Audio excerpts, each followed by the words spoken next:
तर काय सांगणार 43 अधिक तापमान झालं त्याच्यामुळे सिरसोली या गावामध्ये शेती मोठ्या प्रमाणात केली जाते फुलांची. गुलाबाच्या फुलांना मोठं नुकसान सहन करावं लागतं.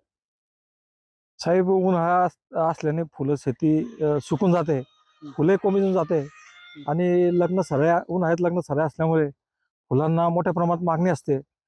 परंतु यंदा उष्णता जास्त असल्याने फुलांची झाडं कोमेजली जात आहे आणि फुले कोमेजली जात आहेत आणि झाडं वाळत असल्यामुळे जे अपेक्षित फुल यायला पाहिजे ते झाडांना त्याची फळधारणा कमी झाली आहे. त्याच्यामुळे यंदा आमचं अतोनात नुकसान झालेलं आहे आणि त्यामुळे सरकारने जर आम्हाला काही थोडीफार आर्थिक मदत दिली तर थोडंफार आम्हाला कुठेतरी उभं राहता येईल. ऊन असल्यामुळे विहिरींनाही पाणी आमचं कमी पडतंय आणि ज्या प्रमाणात झाडांना उन्हाळ्यात पाणी द्यायला पाहिजे ते दिलं जात नाही. त्याच्यामुळे फुलझाडं वाळत आहे. फुलझाडं वाळल्यामुळे पाहिजे तसं उत्पन्न अपेक्षित होत नाही आणि फुल उत्पादन होत नाही आणि मार्केटला नेलेलं फुल जे पाहिजे त्या क्वालिटीचं बनत नाही. न झाल्यामुळे त्याला भावही भेटत नाही. त्याच्यामुळे जी आर्थिक नुकसान होते भरपूर आमचं याच्यामुळे.